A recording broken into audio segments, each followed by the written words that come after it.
Presiden Prabowo Subianto meminta kementerian dan lembaga terkait menyiapkan rencana pengembangan armada logistik nasional agar pengangkutan barang ke depan lebih banyak menggunakan kapal berbendera Indonesia.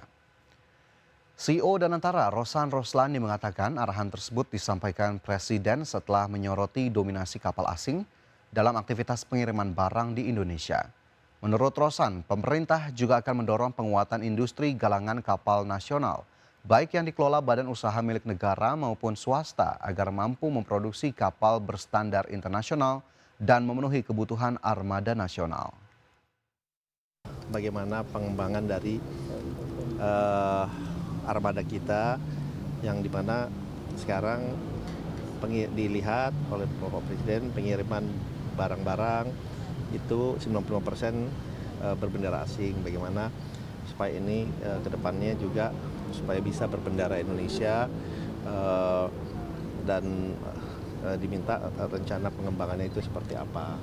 Kan kita juga ada galangan-galangan kapal, baik itu yang BUMN maupun swasta nasional yang selama ini kita ingin coba tingkatkan, kita ingin coba majukan sehingga penerapan pembuatan kapal-kapal itu bisa dilakukan Indonesia tetapi juga sesuai dengan Kepala Staf Kepresidenan Dudung Abdurrahman mendorong integrasi ekosistem mineral kritis logam tanah jarang untuk memperkuat ketahanan nasional dan hilirisasi sumber daya mineral Indonesia.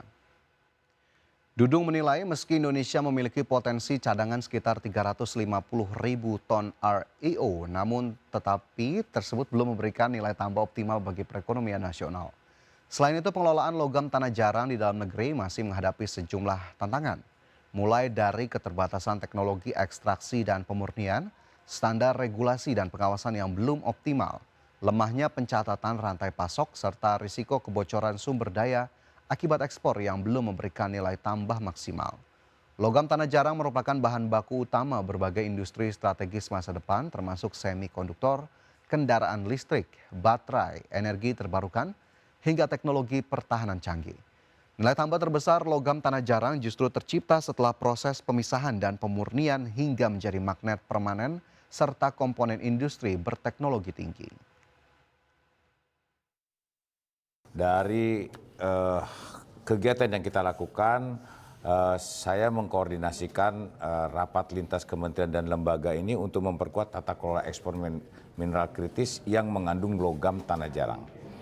Ekspor yang mengandung LTJ sebagai logam ikutan menjadi masalah seperti kasus di Pangkal Pinang. Ini karena ada kekosongan aturan tentang kandungan maksimal mineral ikutan LTJ yang diperbolehkan. Kalau LTJ belum diatur, APH tidak boleh mengada-ada. Dan jangan ada APH termasuk TNI yang menghambat ekspor kalau memang tidak ada aturan. Menteri Keuangan Purbaya Yudi Sadewa menegaskan komitmen pemerintah untuk menyesuaikan regulasi di kawasan ekonomi khusus untuk memastikan terciptanya iklim persaingan yang adil bagi produsen peralatan listrik di dalam negeri. Langkah tersebut diambil Purbaya guna merespons maraknya praktik bundling oleh investor atau grup usaha tertentu di kawasan ekonomi khusus yang membatasi masuknya produk-produk komponen lokal yang telah memenuhi standar penyerapan industri nasional.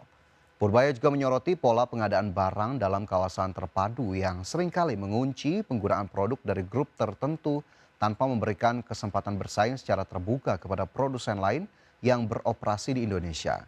Menurut Purbaya, kondisi tersebut berdampak buruk bagi kelangsungan industri domestik karena menutup ruang kompetisi yang sehat di kawasan-kawasan strategis. Akses perusahaan yang punya pabrik di sini, yang punya TGN lebih tinggi, 40% tadi kan kira-kira rata-rata, itu mempunyai akses yang sama ke kawasan KEK. Kan mereka ada kecenderungan sekarang perusahaan sana kan Cina segala macam bundling, artinya dia nggak mau tahu yang lain lebih murah atau lebih mahal, pokoknya nggak mau dia sama grupnya dia masuk sini. Bagus dan jelek, bagusnya untuk murah untuk investor, yang jeleknya adalah untuk produsen kita. Itu seolah-olah tidak bisa bersaing secara fair karena kapasitas di KEK. Nanti kita atur supaya produsen dalam negeri walaupun perusahaan asing yang udah punya pabrik di sini mempunyai kesempatan yang sama untuk Menteri Koordinator Bidang Perekonomian Erlangga Hartarto menilai kondisi pasar secara umum masih relatif terjaga pasca keputusan mundurnya Peri Warjio dari posisi Gubernur Bank Indonesia.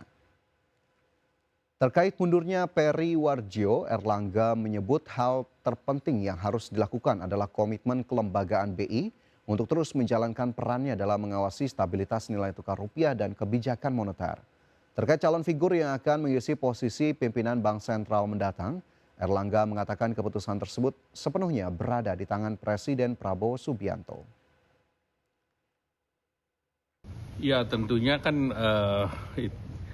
tadi sudah disampaikan oleh Ibu Destri. Ibu Destri bertindak sebagai pejabat Gubernur BI. Tapi dampaknya gimana nanti Pak ke investasi dan lain-lain? Ke market.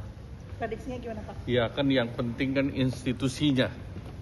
Dan institusi BI kan tetap menjalankan fungsi untuk menjaga nilai tukar dan juga menjaga. Masih bersama kami di Prime Market Highlights, pemirsa Menteri Koordinator Bidang Infrastruktur dan Pembangunan Kewilayahan Agus Harimurti Yudhoyono mendorong kawasan kunci bersama menjadi model pengembangan kawasan berbasis aglomerasi polisentris. Untuk mendukung integrasi kawasan tersebut, AHY menilai optimalisasi Pelabuhan Patimban sebagai gerbang logistik laut dan Bandara Kertajati sebagai gerbang logistik udara perlu dipercepat. Menteri Koordinator Bidang Infrastruktur dan Pembangunan Kewilayahan Agus Harimurti Yudhoyono mendorong kawasan kunci bersama yang berada di Jawa Barat hingga Jawa Tengah menjadi model pengembangan kawasan berbasis aglomerasi polisentris. Kawasan tersebut lahir dari aspirasi kepala daerah yang menghadapi keterbatasan fiskal, infrastruktur, dan konektivitas antar daerah. AHY menegaskan pengembangan kawasan tidak cukup hanya membangun proyek infrastruktur secara terpisah, melainkan harus dilakukan secara terintegrasi agar saling mendukung. Untuk mendukung integrasi kawasan tersebut, AHY menilai optimalisasi Pelabuhan Patimban sebagai gerbang logistik laut dan Bandara Kertajati sebagai gerbang logistik udara perlu dipercepat.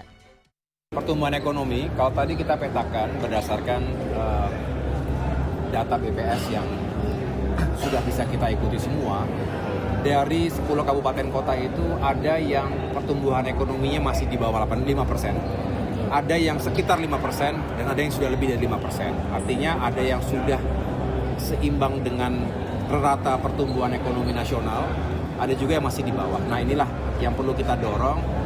Kita sepakat bahwa salah satu aspek pendongkrak dari pertumbuhan ini adalah infrastruktur konektivitas. Pemerintah berharap setiap daerah yang masuk dalam kawasan kunci bersama berkembang sesuai potensi dan keunggulannya, sekaligus saling memperkuat pertumbuhan kawasan secara menyeluruh. Dari Jakarta, Tim Liputan IDX Channel.